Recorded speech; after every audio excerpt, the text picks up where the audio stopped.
Welcome all of you. Ramakrishna IAS academy का पहला test JPSC mains का हो चुका है, इकोनॉमिक्स का। सभी लोगों को नंबर भी मिल चुका होगा और क्लास में कुछ बच्चे बैठे हुए हैं और साथ में ऑनलाइन वाले जितने भी लोग हैं सभी लोग का परफॉर्मेंस कहो तो मैंने नंबर आप लोगों को 10-15 नंबर कम दिया है, जानबूझ कर दिया है ताकि आप लोगों का थोड़ा सा मोटिवेशन बना रहे और ज़्यादा मेहनत करें आप लोग। लेकिन नंबर इतना आसान भी नहीं होता है लाने के लिए, ये बात आप लोगों को समझना है।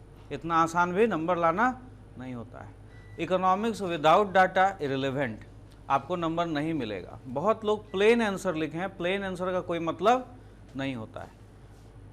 क्वेश्चन चूज करना भी इम्पॉर्टेंट होता है कि किस क्वेश्चन में नंबर आ रहा। अरे उस क्वेश्चन में जिसमें आपके पास डाटा नहीं है, आपने लिख दिया है, तो उस क्वेश्चन में भी नंबर आने का संभावना कम हो जाता है। आपको अपने कंपटीटर से नंबर ज़्यादा लाना है। हर क्वेश्चन में ये देखना होगा कि कैसे आप अपना क्वेश्चन अपने कंपटीटर से उस क्वेश्चन का आंसर डिफरेंट बना सकते हैं। ये बहुत इंपॉर्टेंट। एमसीक्यूज़ के लिए मैंने पहले भी बताया है, ये एमसीक्यूज़ कुछ भी आ सकता है। ये एक बस मॉडल था, मैं कभी नहीं कहूँगा कि यहाँ से मेल खाएगा, टक्कर खाएगा, ऐसा कुछ नहीं। मैंने पहले ही बताया है, प्रतियोगिता दर्पण का एक्स्ट्रा इश्यू में पीछे में जो आपके इकोनॉमिक्स के सिनॉप्सिस दिए हुए हैं वो सब आप लोग करिए। कोई हिंदी मीडियम का बच्चा है, परीक्षा वाणी का बॉक्सेस वगैरह करो, प्रीलिम्स में वहाँ से क्वेश्चन फंसेगा। ये जो एमसीक्यूज़ हैं तुम्हारे, कंसेप्ट जिसका क्लियर है वो एलिमिनेट करके बना सकता है। यूपीएससी का जिसका प्रिपरेशन है, बैकग्राउंड अच्छा है, एलिमिनेट करके बनाना है। हमेशा ध्यान में रखना है कि क्वेश्चन नया आ सकता है, अलग टाइप से आ सकता है, इसलिए वहाँ पर कोई ये नहीं सोचना है, घबराना नहीं है कि हम मेरा नहीं पढ़ा हुआ आ गया, अब हम क्या करें। उसको सोच सोच के एलिमिनेट कर करके बनाना है। एमसीक्यूज़ मैं यहाँ पर ABCDE नहीं बतलाऊँगा कि किसका क्या आंसर है। आप लोगों को आंसर जो है वो ये 10 एमसीक्यूज़ का ग्रुप में भेज दिया जाएगा, किसका क्या आंसर होगा, ठीक है, वो एक ग्रुप में भेज दिया जाएगा। रही बात मेंस का क्वेश्चन आंसर में, उस पर हम लोग आते हैं।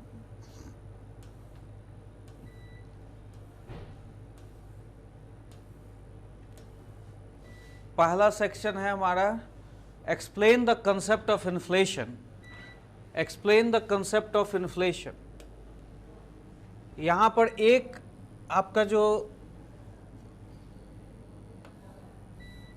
कंसेप्ट ऑफ इन्फ्लेशन, ये पहला आपके क्वेश्चन में एक कीवर्ड्स मिला कि आपको एक्सप्लेन करना है मुद्रास्फीति की अवधारणा। दूसरा है what are the present reasons for inflation. ये प्रेजेंट रीजन्स ऑफ इन्फ्लेशन मुझे तो समझ में नहीं आता कि आप लोग क्वेश्चन पढ़ते भी हैं या नहीं पढ़ते हैं। एक बार क्वेश्चन पढ़िए, 2 बार क्वेश्चन पढ़िए, जब तक क्वेश्चंस का आउटलाइन आपको समझ में नहीं आता है क्वेश्चन पढ़ते रहिए। इस क्वेश्चन का आंसर शायद 1-2 बच्चा करेक्टली फ्रेम किया है, अदरवाइज सारा बच्चा इस क्वेश्चन को समझ ही नहीं पाया कि इसमें करना क्या। अरे इस तरह से पढ़ो और इसको समझो। कंसेप्ट ऑफ इन्फ्लेशन, ये मुद्रास्फीति की अवधारणा, इसका मतलब मुद्रास्फीति की अवधारणा आपको बतलाना। मैं बताता हूँ इसमें क्या क्या लिखा जा सकता है। दूसरा है what are the present reasons of inflation. तो यहाँ पर ये प्रेजेंट रीजन्स है, वर्तमान कारण क्या है। तो सभी लोग मांग जनित, लागत जनित, cost push inflation, demand push inflation, other reasons, सब कुछ बतला रहे हैं। ये भारत में अभी इन्फ्लेशन क्यों है, इसका कारण पूछा है। अब वो मांग जनित हो सकता है, लागत जनित हो सकता है, उसको आप एक्सप्लेन कीजिए साथ साथ कि ये जो रीजन है ये मांग जनित, ये जो रीजन है ये सप्लाई साइड प्रॉब्लम। लेकिन आप जो थियरी लिखने लगे, थियरी यहाँ पर थोड़े ना लिखना, ये तो कंसेप्चुअल क्वेश्चन है। कुछ यूपीएससी का लड़का और ऑनलाइन का जो बच्चा जुड़ा हुआ है, यूपीएससी बैकग्राउंड जिसका है, उसने इसको समझ लिया, उसने इसको किया है। अभी मेरे पास नाम ध्यान नहीं आ रहा है, लिस्ट है आपके पास किसी के पास पुराना वाला, एक प्रदीप मंडल है, उसने इस क्वेश्चन को समझा है। और हमारे ख्याल से और 1-2 बच्चे हैं जिसने इन चीज़ों को समझा है और उसी तरह एक्सप्लेन किया है जो क्वेश्चन का डिमांड। आप लोगों ने क्या किया है, मोस्टली नंबर इकोनॉमिक्स में आपका मोर देन एवरेज तभी आएगा जब आप क्वेश्चंस के डिमांड को समझते हुए डाटा, ये सब सारे चीज़ें लिखेंगे। यहाँ पर आपने गलती क्या की कि जो आप जानते हैं लिखना शुरू कर दिया। इन्फ्लेशन लिखा, फिर टाइप्स ऑफ इन्फ्लेशन, और हेडिंग डाल रहे हैं बड़ा बड़ा टाइप्स ऑफ इन्फ्लेशन। अरे किसने पूछा टाइप्स ऑफ इन्फ्लेशन? यहां पर कहीं लिखा है कि इन्फ्लेशन का प्रकार भी बतलाओ? यहां कभी लिखा कि इन्फ्लेशन का कारण क्या होता है, मांग जनित, लागत जनित? ये पूछा? सबने मांग जनित, लागत जनित सबने लिख दिया। आप पहला रीजन लिखिए कि आज वर्तमान में क्या है इन्फ्लेशन का रीजन। अब मान लो कि तेल का दाम इंडिया में बढ़ रहा है, सस्ता नहीं हुआ, मोदी जी नहीं सस्ता किए, ये एक रीजन है। अब ये सप्लाई साइड का प्रॉब्लम है, अर्थव्यवस्था की लागत को, कॉस्ट ऑफ इकोनॉमी बढ़ा रहा है। सोचो ये डिमांड साइड का प्रॉब्लम है कि लागत साइड का प्रॉब्लम? उसको लिखो, वहां पर लिखो कि ये सप्लाई साइड है, कॉस्ट ऑफ इकोनॉमी बढ़ रहा है। इन्फ्लेशन का और रीजन अभी वर्तमान में, अब चीन में तालाबंदी था, चीन में तालाबंदी था, लॉकडाउन था, रॉ मटेरियल आपके पास पहुंचा नहीं, और दुकानें सारी बंद, फैक्ट्रियां सारी बंद। तो जब रॉ मटेरियल बना नहीं, पहुंचा नहीं, तो फैक्ट्रियां तो बंद हो गई, इसके पास नया माल तो तैयार हुआ नहीं आपके पास। लेकिन डिमांड इंडिया में कम हुआ। इनफैक्ट कि लॉकडाउन में लोग बैठे बैठे घर में डिमांड करते रहे। अमेजन पे तो बढ़िया बढ़िया सारा चीज़ मिलना बंद हो गया, बहुत ज़्यादा ऑर्डर हुआ और आपको क्राइसिस हो गई, स्कार्सिटी हो गई, तो ऑब्वियस इन्फ्लेशन बढ़ेगा। तो ये सप्लाई साइड बॉटलनेक्स हुआ कि चीन से माल ही आना, तालाबंदी, स्कार्सिटी, ऑब्वियस इन्फ्लेशन बढ़ेगा। तो जो प्रैक्टिकल व्यवहारिक चीज़ें हैं, जो कि आपको व्यवहारिक बातें लिखनी थी, आपने उसको लिखा ही नहीं। आपको क्या लगा कि हम रट लेंगे कोई भी चीज़, और जो बच्चा नोट्स मांगता है मुझसे फ़ोन कर करके कि नोट्स दे दीजिए, नोट्स हो जाएगा, नोट्स में वही मांग जनित, लागत जनित लिखा हुआ है। लेकिन क्लास के डिस्कशन में मैंने ये सारी बातें बतलाई है या नहीं बतलाई है तुम लोगों? वर्तमान रीजन हमेशा मैंने कोरिलेट किया। अगर फिस्कल पॉलिसी, राजकोषीय नीति भी पढ़ा रहा हूँ, तो राजकोषीय नीति में भी बतलाया या नहीं बतलाया? अभी फिस्कल पॉलिसी क्या है, देखो कि टैक्स को कम कर रहा है या ज़्यादा कर रहा है, बतलाया था या नहीं बतलाया? फिलिप्स कर को भी अगर रिलेट किया क्लास में, तो बतलाया कि देखो अगर अभी रोजगार नहीं दे रहा है, एम्प्लॉयमेंट अगर सरकार नहीं दे रहा, तो क्यों नहीं दे रहा है? रोजगार देगा तो पैसा आएगा, डिमांड बढ़ जाएगा, इन्फ्लेशन। और जबकि यहाँ पर तो साइड साथ साथ इन्फ्लेशन का माहौल है, तो इन्फ्लेशन के माहौल में अगर और रोजगार देगा तो और इन्फ्लेशन बढ़ेगा। तो रोजगार आप लोगों को नहीं मिल रहा है, कोरोना के आज पिछले देख रहे हो, कहीं रोजगार है? सरकार का कोई प्रयास डायरेक्ट एम्प्लॉयमेंट के साइड में नहीं रहा। तो फिलिप्स कर को भी बतलाते समय मैंने आपको ये कोरिलेट किया कंटेम्प्रेरी चीज़ों को, लेकिन पता नहीं आप लोगों का दिमाग कहाँ है, कहाँ आप सुनते ही नहीं हो। डिस्कशन सुन रहे हो कि नहीं सुन रहे? नोट्स के चक्कर में रहोगे, एक बार नोट्स पढ़ोगे, एक बार डिस्कशन सुन लिया तुमने और फिर नोट्स को रट रहे हो। नहीं, it's better to revise the discussion again and again. वो जो कंसेप्ट बैठेगा वही आपको एग्जाम में काम आएगा, क्योंकि एग्जाम में ऐसे ही नए क्वेश्चंस आ सकते हैं, कोई रिजिड थ्योरी वाला क्वेश्चंस आने वाला है नहीं। What are the government efforts to control inflation? सरकार ने क्या प्रयास किया? सबने लिख दिया मॉनेटरी मेजर्स। आरबीआई, सरकार, आरबीआई, देखो दो चीजें हमने बतलाई, फिस्कल, मॉनेटरी, दोनों आपके सिलेबस में अलग अलग लिखा हुआ है, याद है? एक दूसरा टॉपिक है सेक्शन ए का, एक 9th टॉपिक है। आरबीआई वाला तो मामला ही अलग है। आरबीआई को सरकार में क्यों जोड़ रहे हो? आरबीआई तो मॉनेटरी पॉलिसी है, यहां आपसे गवर्नमेंट एफर्ट्स, इसका मतलब what are the physical measures? सरकार ने क्या राजकोषीय डिसीजन लिया इन्फ्लेशन को कंट्रोल करने? तुम उसमें बताओगे सीआरआर, सीआरआर सरकार कम करता है, आरबीआई कम करता है, तो क्यों लिख रहे हो वहां मॉनेटरी मेजर्स? इसका मतलब तुम्हारा कंसेप्ट क्लियर, तो नंबर नहीं मिलेगा। यहां पर सिर्फ गवर्नमेंट के मेजर्स लिखने थे कि सरकार ने क्या क्या किया है, सरकार ने इन्फ्लेशन को कंट्रोल करने के लिए क्या क्या किया है। अब सरकार टैक्स और एक्सपेंडिचर और डेप्ट, यही तीन चीजें फिस्कल पॉलिसी में पढ़ते हो। देखो सरकार ने क्या क्या किया है इन्फ्लेशन को कम करने के लिए। सरकार ने टैक्स को बढ़ाया है, कम किया है, आपको फ्री में अनाज बांट रहा है। अरे इन्फ्लेशन अगर महंगा है, फूड इन्फ्लेशन है, तो आप लोगों को सरकार अनाज बांट रहा है या नहीं बांट रहा है? बांट रहा है ना। कोरोना में बांटा या नहीं बांटा? उसी तरह सरकार देखो टैक्स, क्या सरकार आपसे टैक्स बहुत ज़्यादा ले रहा है? सरकार लिक्विडिटी आपसे ऑब्जर्व कर रही है, एब्जॉर्ब कर रही है या नहीं कर रही है? सरकार खर्चे कितने कर रही है? देखो गवर्नमेंट एक्सपेंडिचर डाउन, सरकार खर्च कर रही है, अभी जॉब दे रही है आप लोगों को। सरकार खर्चे क्यों कम कर रही है? इन्फ्लेशन को कंट्रोल करने के लिए। सरकार हमेशा डिमांड बढ़ाना चाहती है, लेकिन सरकार अगर यहाँ पर डिमांड इस तरह से बढ़ाएगी खर्चे कर कर, आपसे अगर कम टैक्स लेती है तो आपके पास लिक्विडिटी रहेगा और आप क्या करेंगे, डिमांड करेंगे।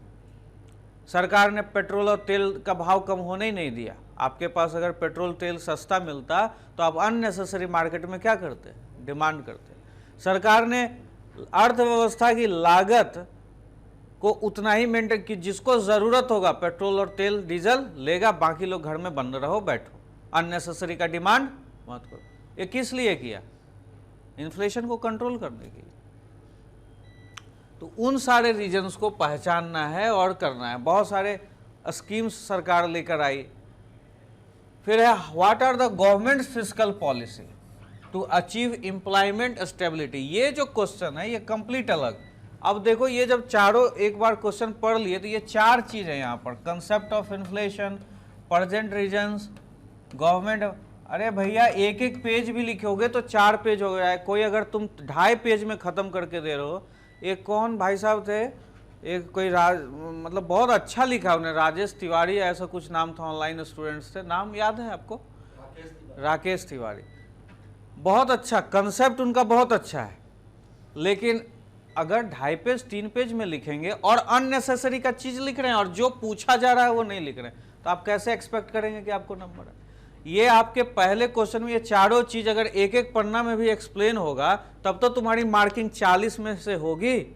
अगर ये क्वेश्चन छोड़ दिया एक पार्ट तो तुम्हारी मार्किंग कितने नंबर में होगी, 30 नंबर में होगी। तो नंबर कम आएगा या नहीं आएगा। समझ में नहीं आया कि ये चारों को समझा क्यों नहीं। चारों को अलग अलग एक एक पन्ना में भी आप नहीं लिख सकते। कंटेंट है, आप देखेंगे सोचेंगे मिल जाएगा आपको, नोट्स देखिए सब मिलेगा। लेकिन आपने उस तरह से तैयार किया नहीं। आप इन्फ्लेशन को, कंसेप्ट ऑफ इन्फ्लेशन लिखना शुरू किए।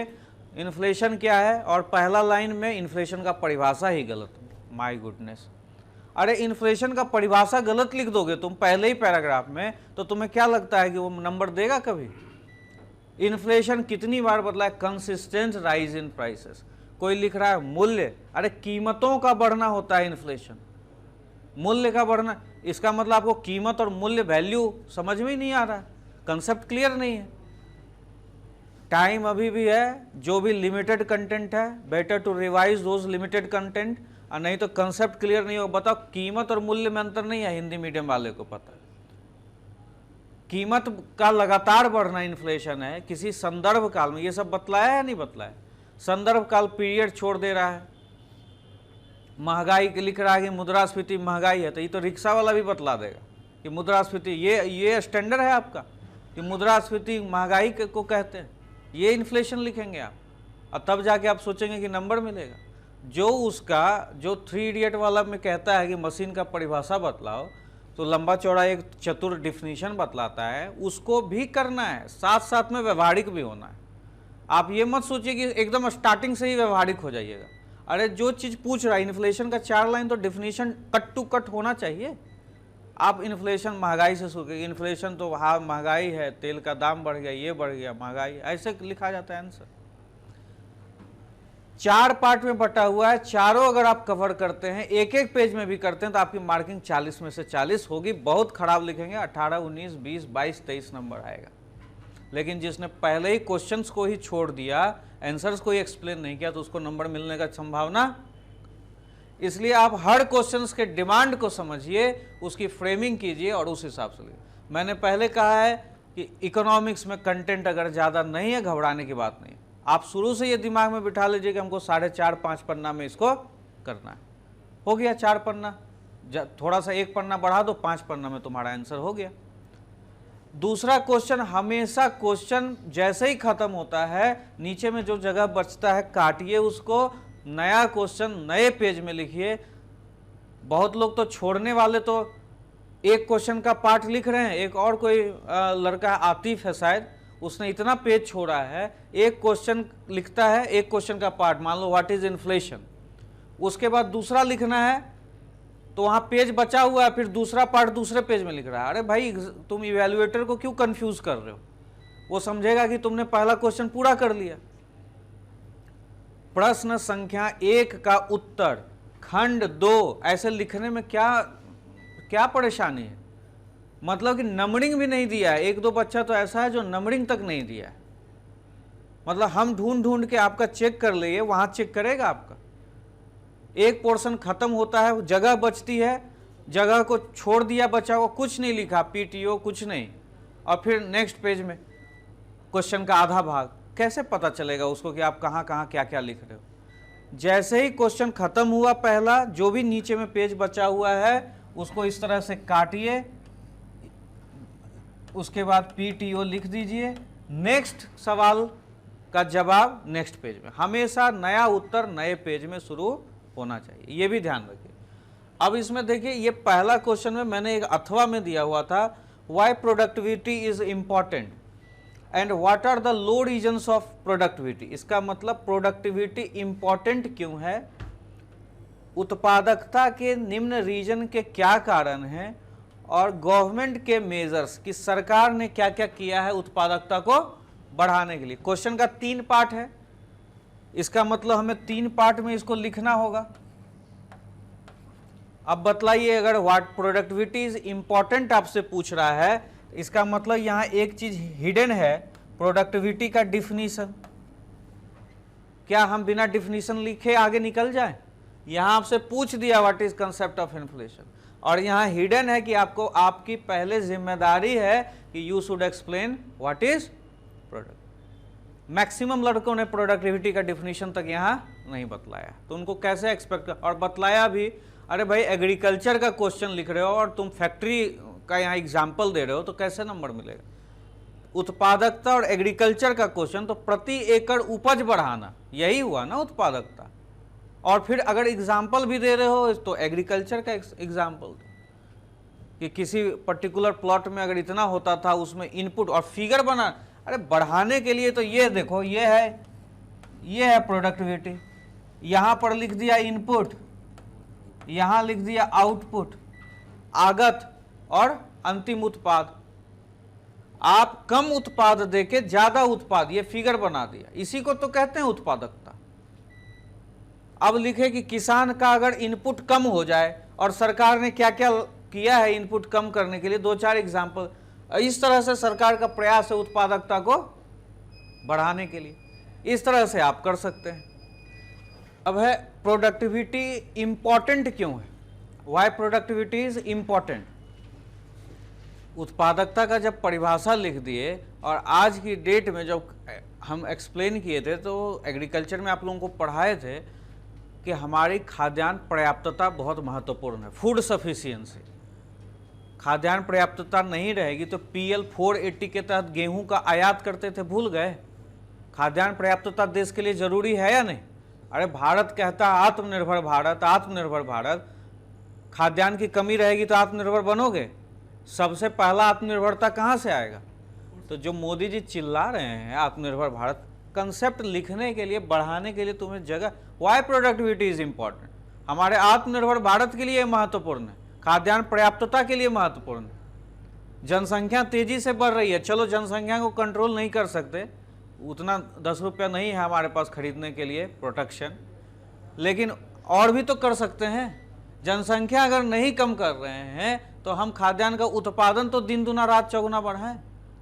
सबको पता है ना कि पॉपुलेशन जो है ज्योमेट्रिकल प्रोग्रेशन से बढ़ता है, फूड प्रोडक्शन अर्थमेटिक प्रोडक्शन से बढ़ता है। तो जनसंख्या अगर दिन दुना रात चौगुना बढ़ाओगे तो बढ़ती जनसंख्या के लिए खाद्यान्न जरूरत को पूरा करने के लिए you need to increase productivity और नॉट।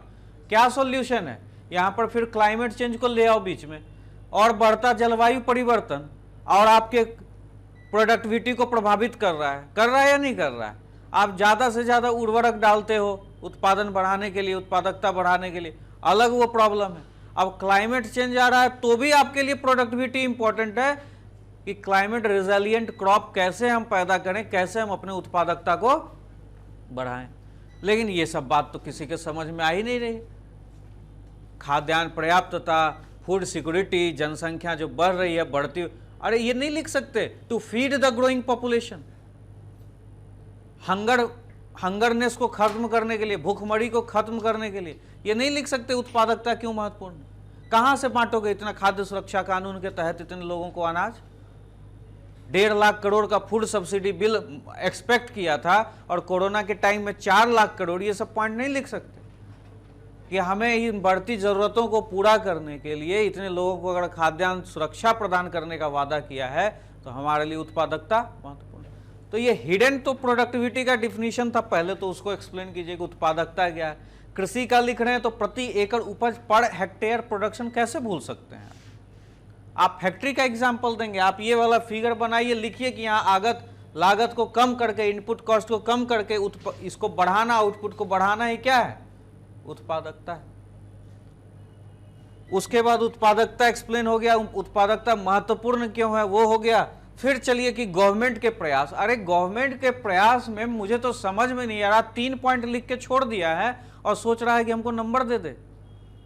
60, 70, 75, 80, 85, 87 नंबर वाले कान खोल के सुन लीजिए, 67, 70, 75 से ज्यादा फिर नहीं आएगा। आप जो 114 लाया है, 105 लाया है, वो लड़का सीरियस कंटेंडर है एग्जाम का, उसको 125 तक मिलेगा। मेरे बातों को थोड़ा सा और बढ़िया से ध्यान से सुन लो। जो 90, 92 तक लाए हैं वो 130 तक ला सकते हैं। जो 70, 75, 85 तक अटके हैं सुधर जाइए, नहीं तो फिर वहीं अटके रहेंगे। अगर ये तीसरा पार्ट है गवर्नमेंट, इसमें आप ये सोचिए सरकार के प्रयास, एग्रीकल्चर में आपके पास पॉइंट की कमी है, इसमें you should include as much point as much you can, जितना डाल सकते हैं डालिए। देखिए क्वेश्चन का डिमांड को समझिए। सरकार का प्रयास हरित क्रांति लिख के आपका पेट भर जाएगा। हरित क्रांति है सरकार का प्रयास, बहुत पहले का प्रयास है, हरित क्रांति लिखा। मैंने पढ़ाते समय भी कहा नित्य नए छोटे छोटे सुधार की जरूरत होगी, इसको आपका कंक्लूजन में आना चाहिए। एग्रीकल्चर में नए नए सुधार। और मान लो अभी दलवई समिति की रिपोर्ट आई, नीति आयोग का स्ट्रेटजी है, सब क्लास में पढ़ाया।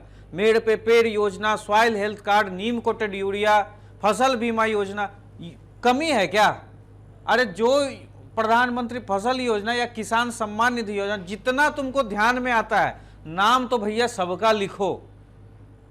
You have to give as much. अगर 20 पॉइंट कलेक्ट हो रहा, मैंने देखो क्लास में लिखवाया है कि नहीं, और उस समय तुम लोगों को बोला था कि तुम लोग लिख लो अलग से, क्योंकि नोट्स में ये सब नहीं रहेगा, क्योंकि ये सब चीजें कंटेम्प्रेरी चीजें हैं, बोलते में डिस्कशन करते में आ जाता है। जितनी सारी योजनाएं चल रही हैं, कम से कम 25 से 30 पॉइंट्स मैंने वहां लिखवाए। तो आप नाम लिखिए, उसके बाद एक कंक्लूजन का पैराग्राफ बड़ा बनाइए। इसका मतलब गवर्नमेंट एफर्ट में अगर आप एक्सप्लेन करेंगे हरित क्रांति को तो वो मजा नहीं। सब जानता है हरित क्रांति क्या है। आप लिखिए हरित क्रांति में 4 गुना फसल का उत्पादकता बढ़ाया गया, लिखिए गेहूं, और बस हो गया। MS स्वामीनाथन का नाम लेना है ले लीजिए। लेकिन हरित क्रांति के बाद और सारे प्रयास किए गए, रेनबो रिवॉल्यूशन हुआ, अलग अलग के रिवॉल्यूशन हुए। 66 में हम लोगों की ऐसी स्थिति थी कि PL 480 के तहत गेहूं आयात करते थे, उससे उस दौर से हम बाहर निकल गए। और उसके बाद कृषि सुधार की हमें जरूरत पड़ी, जो आगे आज तक नहीं हुई। हालांकि कृषि में उत्पादकता बढ़ाने के लिए सरकार अपनी विभिन्न योजनाओं के साथ with different schemes, government come with new schemes eight several times, जो कि निम्न प्रकार से है। अभी पहले, उसके बाद फिर पीछे का लिखिए कुछ जो याद आ रहा पुराने स्कीम। अभी हाल का फिर सॉइल हेल्थ का 2015 के बाद की जितनी योजनाएं उसको थोड़ा 2-2 लाइन में लिखते जाइए।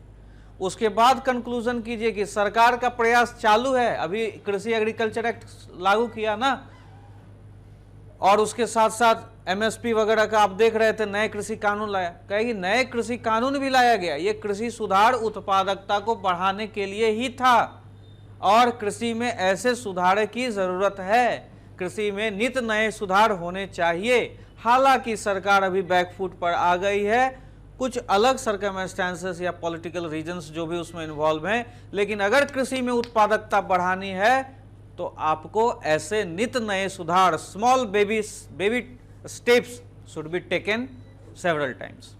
आपको नित्य नए छोटे छोटे सुधार करने होंगे। Small baby steps reform needed in agriculture, ये कह के आप कंक्लूड कीजिए।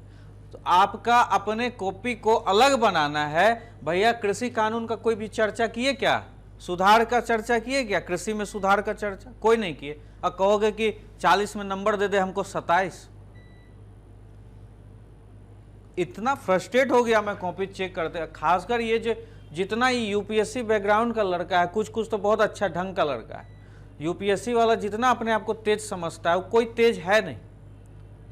नौकरी कर रहे हैं, अच्छी बात है आप नौकरी कर रहे हैं, लेकिन सीखने का उम्र हम जब अभी सीख रहे हैं, हम अभी पढ़ाते हुए सीख रहे हैं आप लोगों से, आप 2-4 चीज़ें सीख नहीं जाते हैं, गुमान हो जाता है कि हम बहुत ज़्यादा जानते हैं। आपको हर पल सीखना है, रिसीविंग कभी भी ब्लॉक नहीं करना चाहिए। बोलेगा फ़ोन करके हम तो यूपीएससी का तैयारी किए, मेरा नंबर कम कैसे है? अरे यूपीएससी का तैयारी किए तुम आईएएस बन गए क्या, कलेक्टर बन गए? और कलेक्टर जब बन गए तो कलेक्टर सीखता नहीं है क्या? सीखना ख़त्म कर देता है। मैं अभी पढ़ा रहा हूँ, मैं हर दिन पॉइंट सीखता हूँ, और आप यूपीएससी जान गए तो आप मेरा नोट्स ले लीजिएगा और लिख लीजिएगा। आपको क्वेश्चन की फ्रेमिंग आनी चाहिए। आप यूपीएससी में अगर फेल भी हुए या नहीं पास हुए तो उसका भी कुछ कारण है। जेपीएससी को इतना हल्के में लेने की ज़रूरत नहीं है। आपका कंपटीशन तमाम यूपीएससी वाले से ही तो है। आप अगर यूपीएससी दे रहे हैं, आप अगर यूपीएससी में फेल किए तो आप बहुत काबिल हो गए, और सब लोग जो आपका कंपटीटर है वो भी तो यूपीएससी दे रहा है। हमें समझ में नहीं आता, गुमान में बहुत लोग खराब कर लिया है अपना कॉपी। रिसीविंग नहीं है, सीखने का ये नहीं है कि हम किसी तरह सीख लें।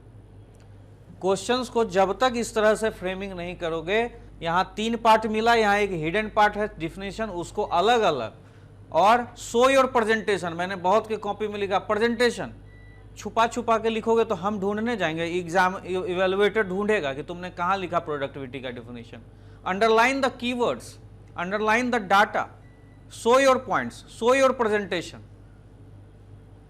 तो नहीं करेंगे तो फिर नंबर नहीं आएगा। ये दिखना चाहिए, ये चारों चीज आपके एग्जामिनर को दिखना है। ये अगर सरकार का प्रयास 2, 3, 4 पॉइंट्स में लिखे हैं, नंबर नहीं मिलेगा। इसको आप बढ़ाइए। एग्रीकल्चर के क्वेश्चन में आराम से आप 6 पन्ना लिख सकते। अगर इन्फ्लेशन को आप 5 पन्ने में लिखें तो इसमें 6 पन्ना आप आराम से लिखेंगे। इस तरह से आप इतना काम कर सकते थे, तब आपको इसमें नंबर मिलता। अच्छा बताओ, इन दोनों में कौन सा क्वेश्चन चूज करोगे तो तुमको ज्यादा नंबर आएगा? बताओ कौन सा क्वेश्चन चूज करोगे तो ज्यादा नंबर आएगा? इसमें बहुत लोग एग्रीकल्चर वाला लिखेगा। इसमें बात यह है, एग्रीकल्चर वाला अगर चूज कर रहे हो तो तुम्हें जैसे मैंने अभी बताया ऐसे तुमको अपना आंसर लिखना होगा। अगर तुमने एग्रीकल्चर का क्वेश्चन जनरल लिख के आए हो तो 15 नंबर से ज़्यादा नहीं देगा, लिख के ले लो। एग्रीकल्चर का क्वेश्चन में तुमको अपना जादू दिखाना पड़ेगा। नॉर्मल आंसर लिखोगे तो तुमको नंबर नहीं। अपना कॉपी कैसे डिफरेंट करें, मेरा एग्रीकल्चर पे पकड़ है, बढ़िया तरीके से लिख सकते हैं, तभी इसको चूज करना। इसको अगर तुम फ्रेमवर्क को समझे हो, कुछ कुछ लिख के आए हो, तो 40 में तुमको नंबर। क्यों? क्योंकि बहुत लोग इसको ट्राई नहीं करेगा। लेकिन अगर यहाँ लिख रहा how government physical policy helps to achieve employment stability, ये फिजिकल पॉलिसी का है। दो टॉपिक को मिलाकर ये क्वेश्चन पूछा गया। आप इसमें अगर मॉनेटरी पॉलिसी तक ही रुक गए, जो कि पूछ ही नहीं रहा, उसको लिख दिए तो आपको नंबर मिलेगा। ये कंप्लीट डिफरेंट पार्ट। सरकार कैसे स्थिरता ला रही है, रोजगार क्रिएट कर रही है, आर्थिक विकास सरकार कैसे। आज देखो कोरोना के बाद सरकार क्या कर रही है। स्मॉल मीडियम इंटरप्राइजेस का तो क्वेश्चन भी पूछा है। सरकार आत्मनिर्भर भारत लेकर आ रही है, मेक इन इंडिया लेकर आ रही है, startup, stand up, skill development mission. ये सरकार के क्या प्रयास हैं? डिमांड को बढ़ाने के लिए ही तो है। ये सारे फिस्कल पॉलिसी ही तो हैं। सरकार टैक्सेशन पॉलिसी, एक्सपेंड टैक्स आपका भार कम किए हुए है। डिमांड को बढ़ाने के लिए सरकार का प्रयास जो भी है, जो रोजगार के सरकार के प्रयास हैं, मनरेगा में डायरेक्ट एम्प्लॉयमेंट दे रहा है, ये सब सरकार का तो पॉलिसी है एम्प्लॉयमेंट के लिए, है या नहीं? Last but not the list, MNREGA का भी नाम लिखते हैं यहाँ पर फिजिकल पॉलिसी में। डायरेक्ट एम्प्लॉयमेंट सबसे बड़ा स्रोत है अभी वो। तो सरकार का ये प्रयास है कि कोरोना में भी आपको घर में आपको 100 दिन का रोजगार अगर दे रहा है, तो ये सब सारे पॉइंट अलग से लिखेंगे सरकार के प्रयास। तो यहाँ के बाद कोई लिखा ही नहीं है, बहुत कम लोग लिखा है इसको। ये रहा पहला क्वेश्चन का बात। आगे चलते हैं।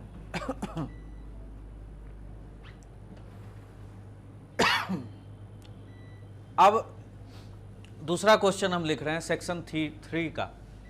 ये मेरे भाई ऐसे क्यों नहीं लिख सकते हो जी, तुम लोग ऐसे क्यों नहीं लिख सकते हो? Section 3 question number 2 answer. ऐसे लिखने में क्या जाता है तुम लोगों का? बहुत लोग तो नंबरिंग भी नहीं किया है। इस तरह से प्रेजेंट नहीं कर सकते कि हम क्या लिख रहे हैं।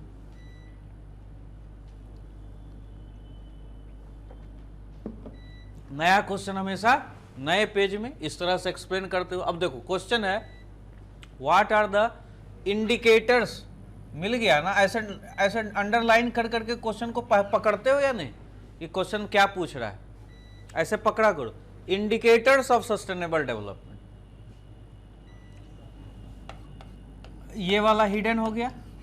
हमें सस्टेनेबल डेवलपमेंट को बताएंगे तब तो इंडिकेटर्स ऑफ सस्टेनेबल डेवलपमेंट बताएंगे।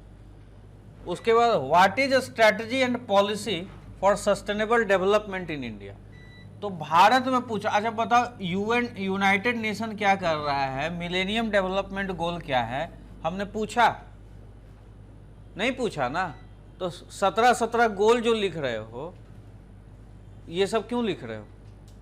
इंडिया क्या कर रहा है उस गोल में? इंडिया का क्या पोजीशन है? इंडिया ने इन्फेंट फर्टिलिटी रेट कितना कम किया, इंडिया ने IMR कितना कम? डाटा है तो दो, और नहीं है तो क्वेश्चन को छोड़ दो। हम 17 गोल लिखने के लिए बोले कि सतत विकास का 17 गोल क्या है, लिखिए। और आप चाहते हैं कि आपको उसमें 24 नंबर दे दें, काहे कि पन्ना भर दिए हैं आप।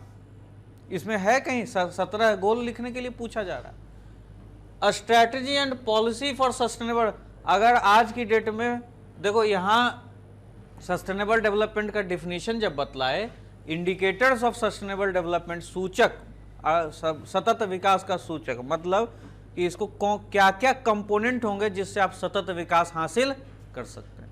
तो इसको जब भी आप देखेंगे ना, तो ये आर्थिक, सामाजिक या पर्यावरण, 3 इंडिकेटर्स हो सकते हैं। आपका इकोनॉमिक, आपका सोशल में ये सब आ जाता है, infant fertility rate, mortality rate, toilet वगैरह है या नहीं, ये सब जो बना रहा है मोदी स्वच्छता मिशन वगैरह, ये सब भी सस्टेनेबल डेवलपमेंट का इंडिकेटर। गरीबी सोशल इंडिकेटर। भारत के लिए मैंने पहले ही बतलाया था आप लोगों को कि poverty, you can't separate poverty from sustainable development. Sustainable development और गरीबी चोली दामन का ऐसा होता है ना, वैसा रिश्ता है। अगर गरीबी है तो you can't imagine sustainable development.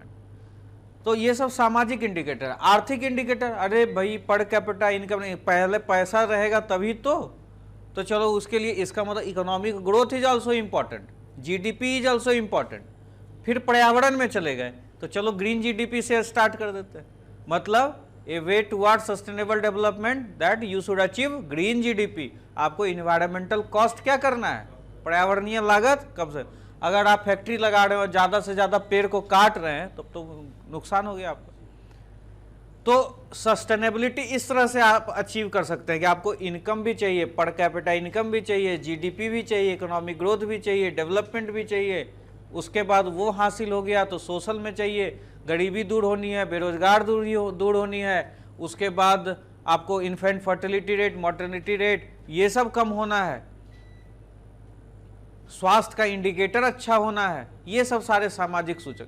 फिर पर्यावरण में आ जाइए, दिल्ली गैस चैम्बर बन गया, जो भी आप ज्योग्राफी इन्वायरमेंट में पढ़े हैं, PM 2.5 जो भी लिख रहा, जो आपका अभी तक एकेडमिक्स में पढ़े हैं आप उसको लिखिए।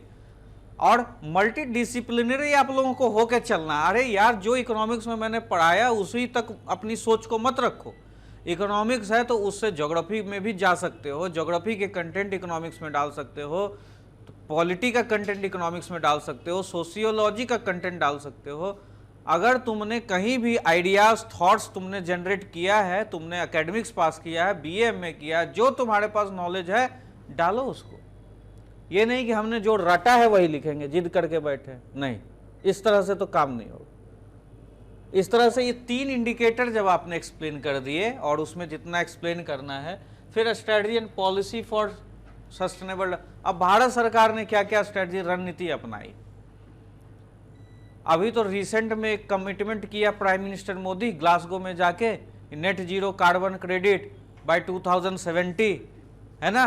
ये भी एक तरह का कमिटमेंट है। पहले का कमिटमेंट देखो, इंटरनेशनल सोलर अलायंस बनाया। ये सब व्यवहारिक चीजें हैं जो आप डेली करंट अफेयर में पढ़ते हैं। लॉन्ग टर्म में इंडिया इलेक्ट्रिक व्हीकल को रिप्लेस कर, ये सब सस्टेनेबिलिटी का पॉइंट नहीं है या नहीं है? इसके अलावा वन जन, झारखंड का लिख दो यार, वन जन योजना नहीं पढ़े? पीटी में भी तो तैयारी किए होगे तो पढ़े होगे, लिखो वन जन योजना। आप अपने कॉपी को झारखंड में वातावरण का भी लुक देते जाओ, जहां मौका मिलता है वहां। यहां पर नहीं दे सकते थे वन जन योजना का नाम? कि भारत में झारखंड सरकार का ये पहल है, और ऐसे ही पहल तमाम राज्य सरकारें चला रही है। फॉरेस्ट कवर बढ़ाने की कोशिश कर रही है। आपको घर तक जल पहुंचाया जा रहा है, ये सस्टेनेबिलिटी का प्रयास नहीं है? बहुत सारे पॉइंट्स हैं, इसको आप इस तरह से डील कीजिए। आगे में next, evaluate the Indian planning commission. अच्छा आप बताओ, सस्टेनेबल डेवलपमेंट और प्लानिंग कमीशन किस में ज़्यादा नंबर आएगा? Sustainable development. ये सब भी है, चूज क्वेश्चन किसका करते हैं। मैक्सिमम बच्चा प्लानिंग कमीशन वाला क्वेश्चन चुना है। अब प्लानिंग कमीशन अगर आप लिखेंगे भी और जनरल आंसर लिखेंगे तो 15-17 नंबर से ज़्यादा मिलने वाला नहीं। इसीलिए हर क्वेश्चन में मैंने ऐसा ही सेट किया था, एक वैसा जिसमें आप जनरल आदमी जनरल आंसर लिख दे और सोचे क्या करे, भाई लिख दे लियो सब 200 में 200, लेकिन उसको समझ में ही नहीं आ रहा है कि किस में हम नंबर ज़्यादा ला सकते हैं। हम इन्फ्लेशन को अगर लिखते हैं, बहुत लोग नहीं लिखे होंगे, अच्छे से लिखेंगे, नंबर एवरेज से ज़्यादा मिले। वहीं प्रोडक्टिविटी को जैसे तैसे लिख के आएंगे तो नंबर, अगर प्लानिंग कमीशन लिख रहे हैं तो पकड़ है, कंसेप्ट है, नीति आयोग समझते हैं कैसे नीति आयोग अलग है, तो लिखेंगे तो नंबर आएगा। जनरल आंसर लिख के आएंगे तो कभी 15-17 नंबर से इसमें ज़्यादा नहीं देगा। अब इसको बढ़िया तरीके से कैसे लिखें? इवेलुएट द इंडियन, मूल्यांकन करना। अच्छा मूल्यांकन मैंने बतलाया था, याद है कैसे करते हैं मूल्यांकन? आप लोगों का आंसर राइटिंग क्लास हुआ था, इवेलुएट मूल्यांकन। मैंने मूल्यांकन में बतलाया था कि अगर मैं हूं, मेरे बाल कैसे हैं, मेरे नाक कैसे हैं, मेरा आँख कैसा है, मैंने कपड़े, you have to evaluate me from every angle. मैं नाटा हूँ, छोटा हूँ, मोटा हूँ, पतला हूँ, दुबला। You have to evaluate, and evaluate कैसे होता है? छोटे छोटे small paragraphs. Planning, evaluate the Indian planning, इसका मतलब सबसे पहले हम प्लानिंग के बारे में बतलाए कि ये प्लानिंग कहाँ से आया, कैसे शुरुआत हुई, और कट टू कट इंफॉर्मेशन देना है, डाटा देना है। तो प्लानिंग का शुरुआत सबसे पहले मान लो कि अगर योजना इंडियन प्लानिंग, तो इंडियन प्लानिंग का genesis 1934 M Visvesvaraya, 1938 national planning committee Jawaharlal Nehru, Bombay plan 1944, उसके बाद 1951 में आर्थिक योजना समिति 47 में, उसके बाद जनवरी 1950 योजना आयोग। इस तरह से लिखे, इस तरह से भारत में योजना काल शुरू हुआ और एक योजना आयोग के रूप में भारत में प्लानिंग का काम शुरू हुआ। ये इंट्रोडक्शन हुआ। उसके बाद इंट्रोडक्शन में योजना शुरू हो गया, भैया प्लानिंग का इवेलुएट करो। चलो प्लानिंग का मूल्यांकन करते हैं। प्रथम पंचवर्षीय प्लान, छोटे छोटे पैराग्राफ में इवेलुएट होगा नहीं, सब लोगों को बताया है या नहीं बताया? पहला plan agriculture target, successful, most successful, कहाँ फेल किए, कहाँ पास किए, कैसे ऑब्जेक्टिव बतलाए या नहीं बतलाए? तो you have to explain, evaluate every 5 year plan. Yes, 1 to 12 small paragraph. Evaluation में यू हैव टू, अगर वैसे नहीं लिखोगे तो नंबर नहीं आएगा। आपको मूल्यांकन करना है तो क्यों लिखवाया था आपको क्लास नोट्स में? 12 प्लान का छोटा छोटा चीज दिया था या नहीं? अगर आप प्लानिंग को समझेंगे तो क्या पाया, क्या खोया? तीसरे प्लान में फूड इनसफिशियंसी हो गई थी, हरित क्रांति शुरुआत किया, तो लिखिए कि तीसरे प्लान के बाद हम लोगों का फूड इनसफिशियंसी हुआ, फिर हम लोगों ने प्लान हॉलीडे लिया, छोटा ब्रेक लिया, और वहां पर हमने हरित क्रांति शुरू की, और हरित क्रांति का असर ये हुआ कि 4 गुना प्रोडक्शन व्हीट और गेहूं का। ये प्लानिंग को ये हुआ ना इवेलुएट करना, कि जैसे ही फूड इनसफिशियंसी हुई हमने हरित क्रांति किया और उसका असर दिखा। उसके बाद हम चौथे प्लान में आत्मनिर्भरता की तरफ बढ़ने की कोशिश करने लिए। इसका मतलब आपने दिखाया कि इंडिया को आत्मनिर्भर बनने का शौक शुरू से था। तो उसका ऑब्जेक्टिव, 5वां प्लान का ऑब्जेक्टिव गरीबी हटाओ, 5वें से शुरू हो गया, 6ठा 7वां, लेकिन धीरे धीरे 7वें में हम इतना ज़्यादा कंजम्पशन एक्सपेंडिचर करने लगे कि हमारे फिजिकल डेफिसिट, फिर बतलाओ double digit inflation, BOP deficit 1991 नहीं संभाल पाए, सुधार करना पड़ा। उसके बाद नया जो प्लान है हॉलीडे के बाद नया प्लान 92 से 97 चल, बताओगे ना इस तरह से कहानी चलेगी ना। पूरी कहानी दिमाग में है या नहीं है? तो आपको 12वीं प्लान जैसे खत्म हुआ कि 12वीं प्लान 17 तक बना था, लेकिन 1 जनवरी 2015 को प्लानिंग में कुछ प्रॉब्लम्स जो निहित थी उसकी वजह से, तो क्या निहित थी चर्चा करो, वहीं हो जाएगा दोनों में कंपैरिजन, वहां चर्चा करो क्या दिक्कतें आ रही थी। तो once fund allocated for 5 year, एक बार जो 5 साल में फंड एलोकेट हुआ प्लानिंग में, 5 साल के लिए एलोकेट हो गया। इसका मतलब मिड कोर्स करेक्शन नहीं था। लेकिन नीति आयोग के बारे में लिखो कि यही नीति आयोग में नया चीज है। तुमको क्वेश्चन क्या पूछा है, हाउ नीति आयोग इज डिफरेंट। इसका मतलब जैसे ही इवेल्युएशन खत्म किए अब उसको बतलाओ कि नीति आयोग कैसे अलग है। तो नीति आयोग में मिड कोर्स करेक्शन है या नहीं, नीति आयोग में टीम इंडिया कंसेप्ट है या नहीं, नीति आयोग कोई कॉन्स्टिट्यूशनल बॉडी का फंक्शन को कब्जा किए हुए है, नहीं तो वहां पर लिखो कि प्लानिंग कमीशन वित्त आयोग का फंक्शन कैप्चर किए हुए था। एक non constitutional body, advisory body, एक कॉन्स्टिट्यूशनल बॉडी फिनांस कमीशन का पावर को कब्जा किए हुए था। और प्लानिंग कमीशन में एक किचन कैबिनेट की तरह, माता सोनिया बतलाया होगा क्लास में, अहमद पटेल या अमित शाह, या मतलब अमित शाह चलो कैबिनेट में था, इधर आरएसएस जो भी है, बाहर के लोग आपके प्लानिंग को इन्फ्लुएंस कर रहे हैं। और डेमोक्रेसी नहीं थी प्लानिंग में, क्या था, डेमोक्रेसी नहीं थी। एक छोटा सा कैबिनेट जिसको आपने चुना भी नहीं है वो आपका प्लानिंग को डिसाइड कर रहा है। अब वित्त आयोग जिसका मेन काम था पैसा बांटने का, उसका फंक्शन को भी आपने कैप्चर कर लिया। और नीति आयोग में ये सब नहीं है। नीति आयोग क्या है, नीति बनाएगा, और किसी भी चीज में बनाएगा। ऑल ओवर इंडिया में नीट का एग्जाम कैसा होगा वो भी नीति बनाएगा, कल को आईएएस का एग्जाम कैसा होगा वो भी नीति ये बनाएगा। तो नीति आयोग का काम क्या है, कॉन्स्टिट्यूशनल फेडरलिज्म, सहकारी संघवाद, टीम इंडिया का कंसेप्ट। तो इस तरह से बतलाओ कि कैसे ये अलग है। और नीति आयोग के आने से ओरिजिनल जो वित्त आयोग का फाइनेंस कमीशन का फंक्शन था वो रिस्टोर हो गया, ये बतलाओ, तभी तो नीति आयोग अलग है ना प्लानिंग कमीशन।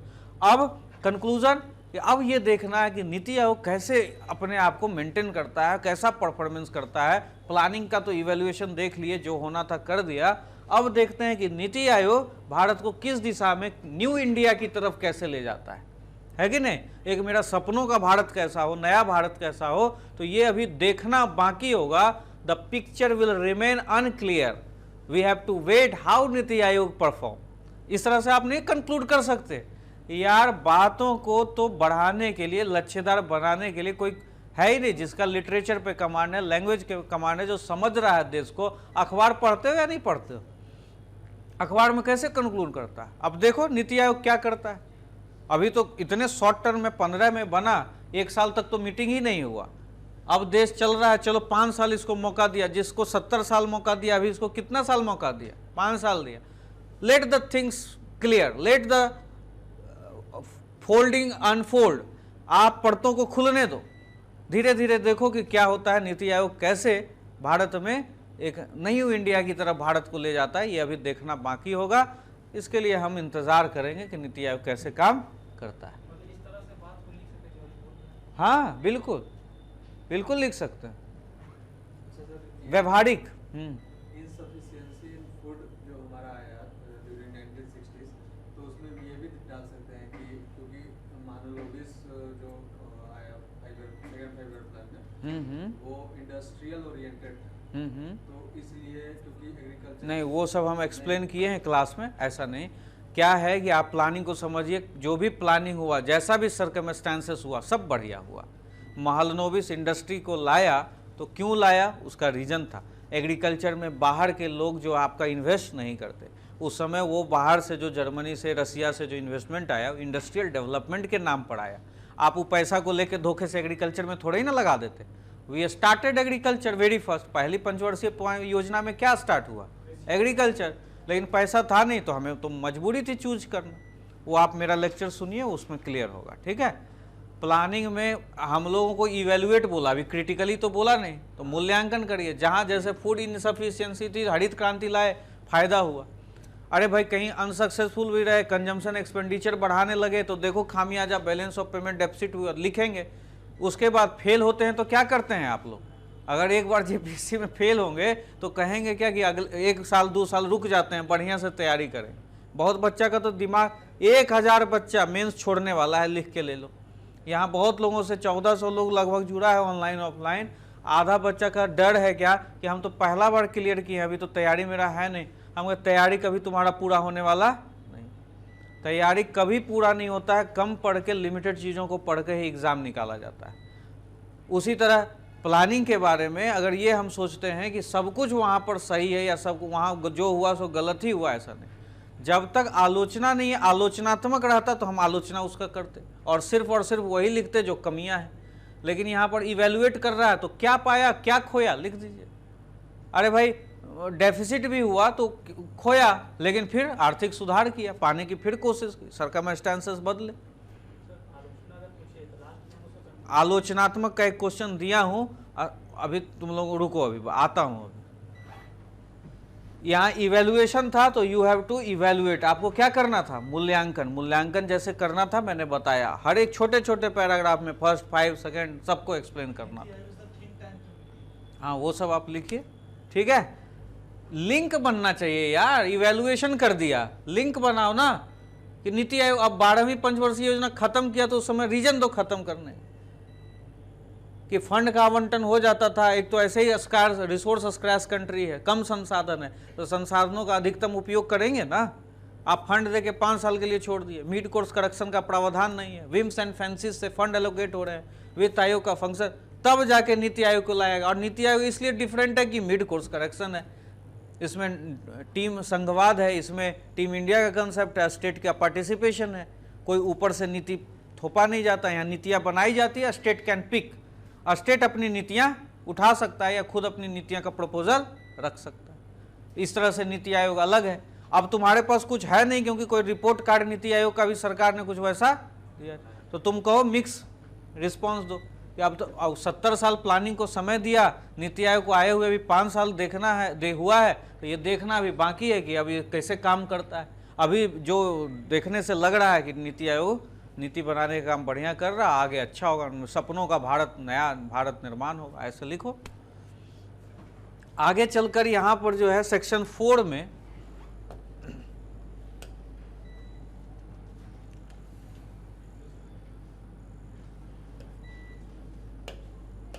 यहाँ क्वेश्चन है next, what are the problems of SMEs. इसका मतलब हिडन चीज क्या है एसएमईज।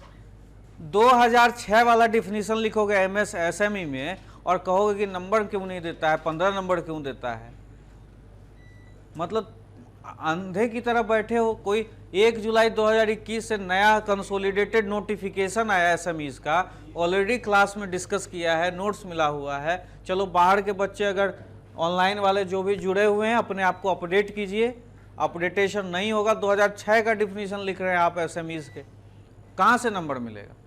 1 जुलाई 2021 को कंसोलिडेटेड नोटिफिकेशन आया एसएमईज के लिए, तो यहाँ पर 20 में है 21 में आया 20 में, तो उसमें फिर डिफिनीशन बदल गया। वहाँ लिखो जो भी नया डिफिनीशन आया तो नया परिभाषा, इसका मतलब पहले ही तुमने हिंट दे दिया कि हम एसएमईज को समझते हैं। उसके बाद प्रॉब्लम्स ऑफ एसएमईज, अब इसमें तो बहुत सारी समस्याएं हैं, वित्त का प्रॉब्लम है, कच्चा माल नहीं मिल रहा है, लेबर का प्रॉब्लम है, मैनेजर का प्रॉब्लम है, सब लिख दिया। ये सब टीएमएच के किताबों में इधर उधर के नोट्स में, स्पर्धा और दुनिया भर के नोट्स में मिलेंगे आपको।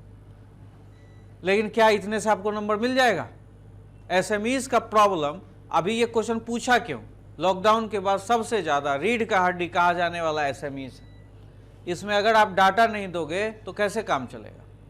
इसमें अगर प्रॉब्लम्स ऑफ एसएमईज पूछ रहा और अभी का प्रॉब्लम नहीं जोड़ोगे तो नंबर कैसे आएगा। क्वेश्चन पूछने का रीजन ही यही है कि अभी सबसे ज़्यादा अगर अभी देश के जीडीपी में कोई योगदान कर रहा तो एसएमईज है। अभी कोरोना के बाद, लॉकडाउन के बाद देश को संबल प्रदान करने वाला एसएमईज।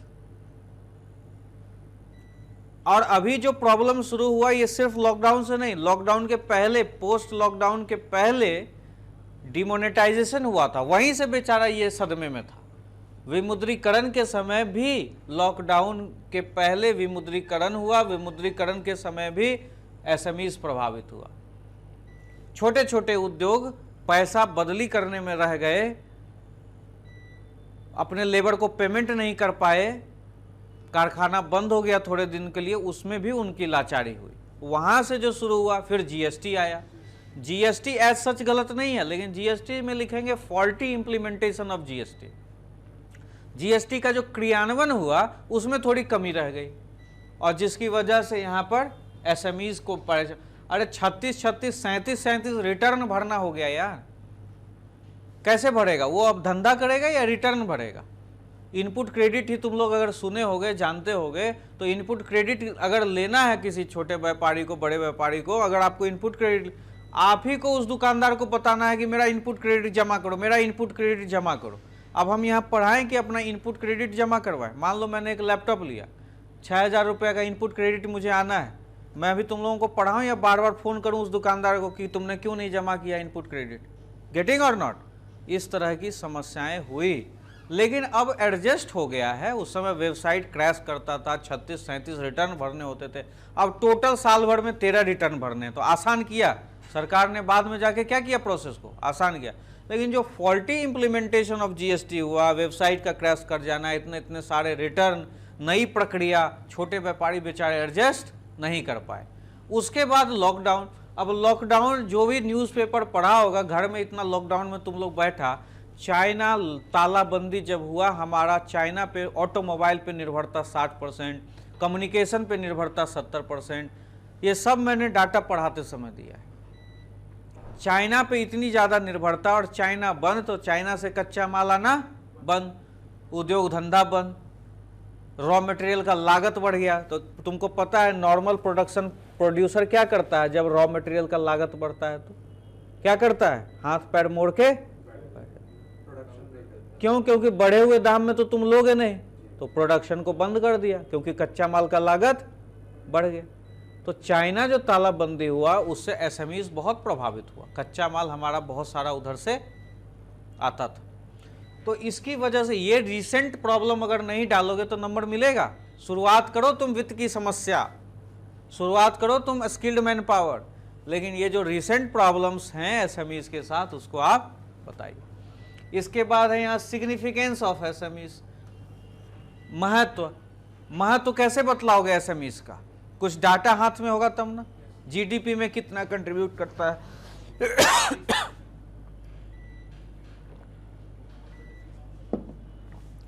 मैन्युफैक्चरिंग में कितना करता है, कितने लोगों को रोजगार दे रहा है। 110 मिलियन कहीं लिखा हुआ था, वही वाला रिसेंट डाटा अखबार का है 120 मिलियन। रूरल डेवलपमेंट में जान देता है small medium enterprises. Rural development तभी तुम्हारा संभव होगा जब तुम्हारे पास छोटे लघु उद्योग गांव तक पहुंचेंगे।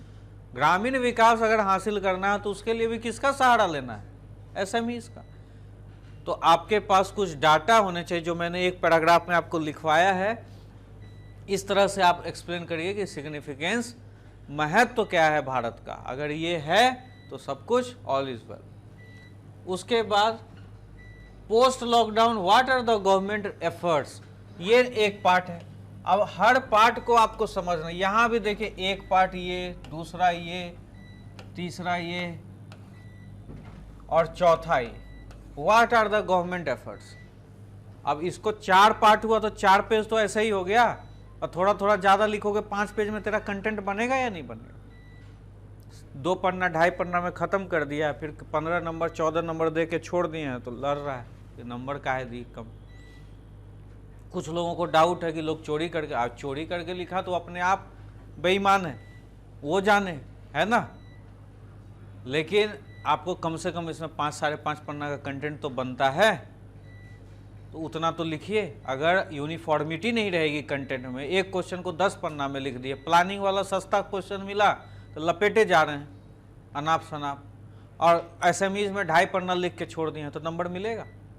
यूनिफॉर्मिटी होनी चाहिए। अगर 5 साढ़े 5 पन्ना लिख रहे हैं, किसी में 6 साढ़े 6 हो गया तो चलो मैनेजेबल है, लेकिन एक को लिख रहे हैं 7 पन्ना में, 8 पन्ना में, और एक को लिख रहे हैं 2.5 पन्ना में, तो गए काम से, नहीं मिलेगा नंबर। 4 चीज़ें हो गई, 4 कंटेंट, इसी के बेसिस पर आपकी नंबरिंग भी होती है।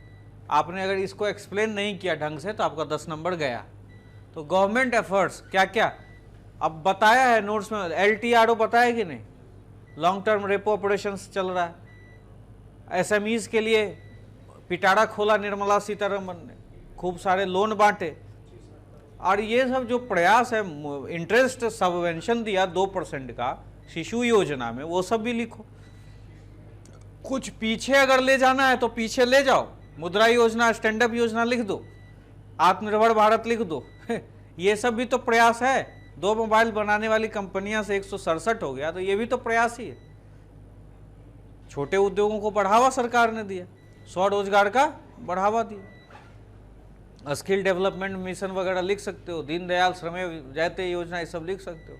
ये सब सारे सरकारी प्रयास। अगर पीछे जाना चाहते हो, हाल का अगर नहीं लिखोगे तो नंबर नहीं मिले।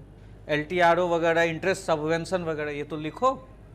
इस तरह से ये तुम्हारा क्वेश्चन पूरा हो जाता है। अब देखो इसमें दूसरा दिया है, explain the rationale and need for reforms in India, critically examine how globalization has affected.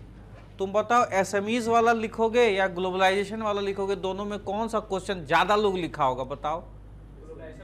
Globalisation लिखा होगा, और एकदम प्लेन आंसर लिखा होगा। तो नंबर तो यहाँ अगर तुमको सपोज करो 20 मिल रहा है तो यहाँ मिलेगा 15। जान लो क्वेश्चन पूछने का, चूज करने का ये तरीका है, तुमको किस में ज्यादा नंबर मिले, ये भी एक कला है। सब लोग ग्लोबलाइजेशन के बचपन से पढ़ते आया, लिखेगा, भले कट्टू द पॉइंट ना लिखे, लेकिन लिखेगा। अरे बाप, पढ़ा हुआ आ गया, सब पढ़ा है, तुम ही नहीं पढ़े। लेकिन SMEs वही लिखेगा जिसके पास डाटा। अगर लिखेगा अलग करने के चक्कर में तो 2 पन्ना के बाद कंटेंट ही नहीं मिलेगा। जब तक इसको जानोगे नहीं, इसके डाटा को जानोगे नहीं, लिख पाओगे। इसका मतलब इसमें तुम्हारा सॉलिड नॉलेज होना चाहिए। उसके बाद यहाँ पर है rational and need for reforms. इस रिफॉर्म, ये भैया अगर यहाँ इकोनॉमिक रिफॉर्म हमने नहीं लिखा, आर्थिक सुधार, तो सुधार का मतलब सब क्या समझा पता है? सब सुधार देने लगा, शुरू से लेकर अंत तक का सुधार, एग्रीकल्चर सुधार, चमड़ा उद्योग में सुधार। अरे मेरे भाई, ये आर्थिक सुधार का क्वेश्चन है, ये 1991 का क्वेश्चन है। Rational and need for reform, आपको क्यों? रैशनल का मतलब तर्क, क्या तर्क दोगे आप? आखिर क्या सर्कमस्टेंसेस रहे कि आपने आर्थिक सुधार किया? और नीड, जरूरत थी या नहीं थी? तो way back in 1985 Rajiv Gandhi started reform, इसका मतलब जरूरत तो थी। लेकिन रैशनल, उस समय कंपल्सन हो गया, बैकग्राउंड दे दो, BOP deficit, double digit inflation, Gulf War, इसलिए हमें थोड़ा सा चॉइस नहीं, हमारा कंपल्सन बन गया। गेटिंग और ना? तो रैशनल में क्या दिए आप कि ये हमारा चॉइस तो था पहले, लेकिन ये हमारा उस समय कंपल्सन बन गया। इसका मतलब तर्क दे दिया आपने कि हमने क्यों सुधार किया। तो ये सब लिखो, हो गया पहला पार्ट। अब ग्लोबलाइजेशन को क्रिटिकली एग्जामिन करना था। क्रिटिकली एग्जामिन, आलोचनात्मक। ग्लोबलाइजेशन ने जो फायदा दिया है वो ये नहीं पूछ रहा है। सभी लोगों जिनको 14-15 नंबर इस क्वेश्चन में दिया है, ध्यान से समझिएगा। आपने बहुत बढ़िया लिखा, लेकिन यहाँ सकारात्मक और नकारात्मक पॉइंट्स मैं नहीं मांग रहा। आलोचनात्मक का मतलब वो जानता है क्वेश्चन पूछने वाला कि ग्लोबलाइजेशन का कुछ फायदा हुआ। आलोचनात्मक का मतलब, क्रिटिकली एग्जामिन का मतलब कि आपने जो सोच के सुधार किया, अब आलोचनात्मक वर्णन कीजिए कि क्या उसमें कमी रह गई, कि क्या क्या नुकसान आपको उठाना पड़ गया। ये आलोचनात्मक में कभी पॉजिटिव, अगर पॉजिटिव लिखते भी हो तो उसका पैराग्राफ पहला इंट्रोडक्शन का होना चाहिए कि वैश्वीकरण से ये फायदा हुआ, लेकिन इसका नुकसान काफ़ी ज़्यादा हुआ और जो हम लोग सोचे थे उससे थोड़ा सा। अब कैसे? तो 2 पॉइंट, कृषि का, एग्रीकल्चर का, 2 किसान का। ये इतना फार्म सुसाइड हो रहा दिख नहीं रहा है यहाँ? मॉन्सेंटो के गुलाम बन गए हम लोग, टर्मिनेटर बीज यूज कर रहे हैं WTO के कंपल्सन के अंदर। ग्लोबलाइजेशन, किसान को नुकसान हुआ या नहीं हुआ? SMEs को कंपटीशन का फेस करना पड़ा। आपके मैन पावर, ब्रेन पावर जो है वो माइग्रेट हो रहे हैं, आप सर्विसेज सेक्टर के अधीन हो गए। आप आज की डेट में अगर जिंदा है तो सिर्फ और सिर्फ सर्विसेज सेक्टर की वजह, मतलब इंडिया में अगर सेक्टोरल इम्बैलेंस हुआ तो वो ग्लोबलाइजेशन का देन है। आज सर्विस सबसे ज़्यादा योगदान दे रहा है, एग्रीकल्चर कहीं नहीं है, एग्रीकल्चर कुछ, इंडस्ट्री कुछ है। इसका मतलब सेक्टोरल इम्बैलेंस भी हुआ तो ग्लोबलाइजेशन ने एक स्कोप दे दिया। तो क्रिटिकली एग्जामिन करने का मतलब जहाँ जहाँ ग्लोबलाइजेशन की कमियां रह गई उन चीज़ों को आप सेक्टोरल एक्सप्लेन करोगे तो बड़ा अच्छा लगेगा। जैसे कृषि को पकड़ लो, एग्रीकल्चर को पकड़ लो, सर्विस को पकड़ लो, उसके बाद तुम सोशल में भी जा सकते हो, उसके बाद सोशल में भी जा सकते हो। मान लो महिला को जहाँ पर आईटी सेक्टर में जॉब मिला वहीं वल्नरेबिलिटी बढ़ गई, सुरक्षा की खतरा हो गई, तो ये सब लिख सकते हो। बुजुर्ग अकेले हो गए, बच्चे उनके जॉब करने अमेरिका दिल्ली चले गए तो अकेलापन बढ़ गया, है ना। तो ये सब आप लिखो और उसके बाद कंक्लूड करो क्रिटिकल। तो क्रिटिकल एग्जामिनेशन में जो पॉजिटिव और निगेटिव लिखे हैं उनको नंबर हमने काट लिया, ठीक है। चलिए आगे चलते हैं।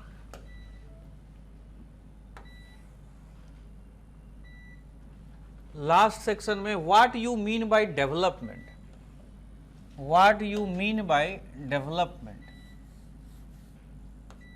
विकास क्या है। Steps need to be taken for the development of Jharkhand, क्या क्या झारखंड के डेवलपमेंट के लिए सरकार ने कदम उठाया है।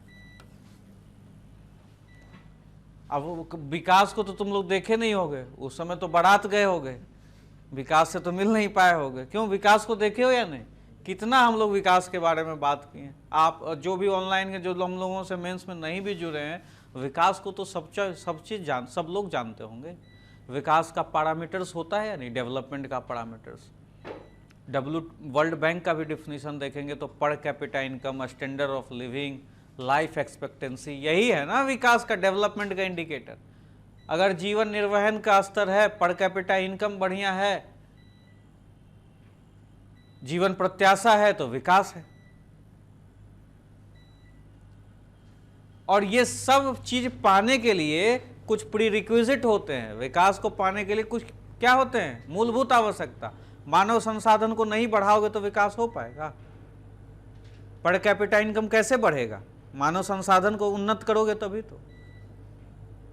मैन्युफैक्चरिंग होगा तभी तो, स्किल्ड मैन पावर होगा तभी तो, डेमोग्राफिक डिविडेंड का यूज करोगे तभी तो। इसका मतलब जितनी इकोनॉमिक्स पढ़े हो सब ज्ञान पे लो यहां पर। लेकिन नहीं, हमको तो ये अलग क्वेश्चन आ गया, हमारा तो सिलेबस से ही अलग है, और मास्टर तो अभी सेक्शन डी पढ़ाया ही नहीं है, सोच के बहुत लोग लिखा ही नहीं। लो इसमें अलग क्या है, डेवलपमेंट तो समझ गए, लिख सकते हैं कि डेवलपमेंट डेफिनेशन क्या है, डेवलपमेंट के लिए प्रीरिक्विजिट क्या है, ये चीजें हैं। झारखंड में एग्रीकल्चर है, इंडस्ट्री है, मिनरल्स है, एम्पल अपॉर्चुनिटीज है झारखंड के विकास के लिए। उसके बाद आ जाओ सरकार पर, लिखो वहां पर कि सरकार लेके सोया हुआ है।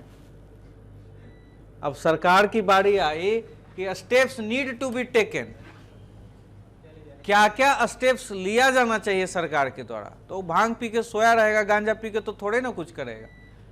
अगर क्या क्या स्टेप्स, तो अब देखो agriculture, industry, mining, social problems, शराब, नक्सल, पॉइंट ही पॉइंट है मेरे भाई। पॉलिटिकल स्टेबिलिटी भी इंपॉर्टेंट है। यहां सरकार कुर्सी बचाने में जा रही है तो तुम्हारे लिए क्या वैकेंसी निकालेगी इसको हर पल ये है कि एक कांग्रेस का विधायक को खरीद लेगा बीजेपी, मेरा सरकार गिर जाएगा, तो ये कुर्सी बचाएगा तो तेरे लिए नौकरी निकालेगा। तो पॉलिटिकल स्टेबिलिटी, बोलो हुआ पॉइंट पूरा या नहीं। कृषि के लिए सरकार ने कुछ योजनाएं बनाई हैं, डाटा है तो डालो। कुछ फॉरेस्ट के लिए योजना बनाया है, डालो। नक्सल कैसे पहले प्रभावित था, अभी सरकार ने कंट्रोल किया है, इसका दूरगामी असर होगा, डेवलप होगा, ये सब लिखो। बेरोजगारी के लिए सरकार रोजगार मेला लगवा रही है नहीं, कुछ डाटा है तो लिखो। कर लिए इसको डील। तुम लोग अगर ये सोचोगे कि हम पढ़े ही नहीं हैं, नहीं पढ़े हैं तो नहीं लिखेंगे, तब नहीं होगा। तुम्हारी जितनी अंडरस्टैंडिंग है उस अंडरस्टैंडिंग से ये क्वेश्चन बहुत अच्छे से लिख सकते थे। बहुत जो कमज़ोर लड़का होता उसको इसमें डाटा का प्रॉब्लम हो सकता था, लेकिन लिखने में इसको कोई दोहराए नहीं था। वर्स्ट सिचुएशन में अगर पूरा लिख के आता तो 16, 17, 18 नंबर आता। बहुत लोग क्वेश्चन ही छोड़ दिया, 1.5 पन्ना लिख के बहुत लोग छोड़ दिया। विकास लिख दिया, और फिर क्या किया जाना चाहिए? तुम लोग ब्यूरोक्रेट बनोगे, तुम लोगों से पूछा जाएगा कि डिस्ट्रिक्ट के लिए क्या क्या करोगे। अरे हम तो 2 पन्ना 3 पन्ना खाली टूरिज्म के बारे में लिख दें जी, और जबकि हम झारखंड में बहुत कम दिन रहे। यहीं अभी तमासिन और हुंडरू देखने भी नहीं गए, लेकिन सुने हैं कि यह है बहुत बढ़िया। ये टूरिज्म स्पॉट के बारे में, कैनेरी हिल टूरिज्म स्पॉट डेवलप किया जा सकता है नहीं? तो सरकार हर एंगल से सोचे। कृषि में क्या कमी है? छोटे जोत हैं तो जलवायु पहचान करवाइए, कृषि स्मॉल फार्मर्स को सब्सिडी दीजिए, उसको ड्रिप स्प्रिंकल इरिगेशन मुहैया कराइए, सिंचाई की सुविधा दीजिए। झारखंड पठारी क्षेत्र है, गंगा का तो खेत है नहीं, यहाँ पर पानी नहर तो नहीं बढ़ रहा है, सिंचाई की सुविधा उसको ड्रिप स्प्रिंकल करवाइए। इतना नहीं लिख सकते? रोजगार के लिए झारखंड के युवा बाहर जा रहे हैं, सबको पता है भाई, उनके लिए यहीं कुछ क्यों ना किया जाए, मनरेगा में क्यों ना इस तरह का काम किया जाए जिससे उन युवाओं को प्रोडक्टिव वर्क में अपॉर्चुनिटीज़ यहाँ मुहैया करवाया जा सके। क्यों ना स्मॉल स्केल इंडस्ट्रीज़ कुछ खोले जाएं, उनको मदद दी जाए, स्किल दिया जाए। नहीं लिख सकते? भाई लिखने के लिए तो हम ऐसे लिख दें इस पर 2000 मतलब 6000 शब्दों में। झारखंड, अरे तुम झारखंड के हो, झारखंड के बारे में नहीं लिख सकते। नक्सल का ही प्रॉब्लम पकड़ लिया, तो नक्सल का प्रॉब्लम बहुत हद तक टैकल हो गया है। ये है कि इसको मेंटेन रखा जाना चाहिए ताकि विकास डिस्टर्ब ना हो। लास्ट में तो ये भी लिख सकते हो, लिख सकते हो या नहीं? टूरिज्म ये सब लिख सकते हो। बच्चों, ये जो स्किल्ड है, झारखंड सरकार ह्यूमन रिसोर्स में कॉम्प्रोमाइज ना करे, मानव संसाधन में कॉम्प्रोमाइज ना करे। ये जो डेमोग्राफिक डिविडेंड है उसको अच्छे से स्किल प्रदान करे। जो सरकारी योजनाएं चल रही है हर डिस्ट्रिक्ट में, अब देखो कृषि का ही अगर तुम बात किए तो कृषि में हर डिस्ट्रिक्ट में झारखंड में मेगा फूड पार्क खोला जा रहा है। तो ये एग्रीकल्चर को बढ़ाएगा या नहीं बढ़ाएगा? जॉब अपॉर्चुनिटीज क्रिएट करेगा या नहीं? तो पढ़े तो बाबू सब हो, खाली अगर विल पावर नहीं रहेगा, कॉन्फिडेंस नहीं रहेगा, डरोगे तो लिख नहीं पाओ। उसके बाद है पॉवर्टी इरेडिकेशन एंड एम्प्लॉयमेंट।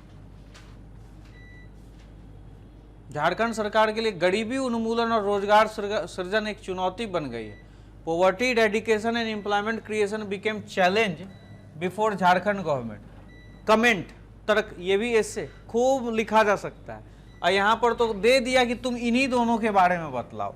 ये दोनों क्वेश्चन एक ही है, पूछने का ढंग अलग।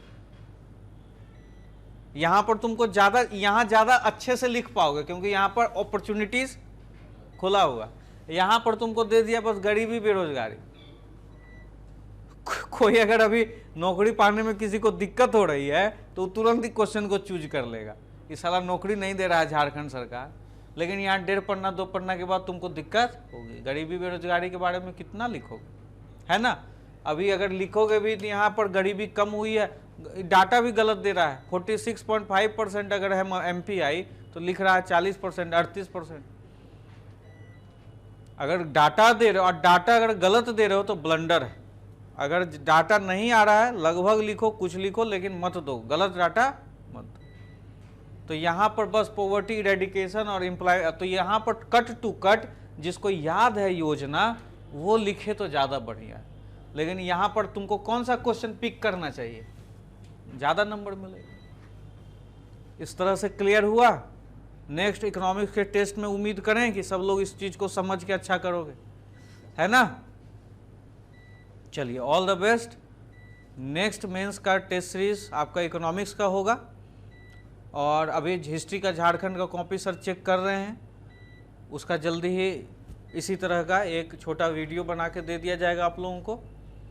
और अभी भी अब मेंस का टेस्ट सीरीज जो लोग, तुम्हारा दोस्त लोग नहीं जुड़ा है, जुड़वाओ, क्योंकि चीप एंड बेस्ट, ईस्ट और वेस्ट, रामाकृष्णा इज बेस्ट। 1500 लूट लो ऑफर, इससे सस्ता क्या टेस्ट सीरीज है ना? प्रेजेंट कारण, वर्तमान कारण, तेल का दाम देखो बढ़ गया है। कॉस्ट ऑफ इकोनॉमी बढ़ी या नहीं बढ़ी? और चाइना लॉकडाउन, रॉ मटेरियल महंगा, उत्पादन में कमी, सप्लाई साइड बोटलनेक्स, आपूर्ति श्रृंखला प्रभावित, हिंदी में ऐसे लिख सकते हो, ठीक है। उसके बाद लोगों ने डिमांड ज़्यादा की, ये भी रीजन है। लोगों ने घर बैठे ऑर्डर किया, खाए जरूरत से ज़्यादा, वजन बढ़ गया, जिम का बिजनेस बढ़ गया लॉकडाउन के बाद। इतना बैठ बैठ के ऑर्डर किया, स्कार्सिटी हो गई, ठीक है। उत्पादन का कम होना, ठीक है, इस तरह से। चलिए, ऑल द बेस्ट, मिलते हैं नेक्स्ट टेस्ट के डिस्कशन में। धन्यवाद वेरी मच।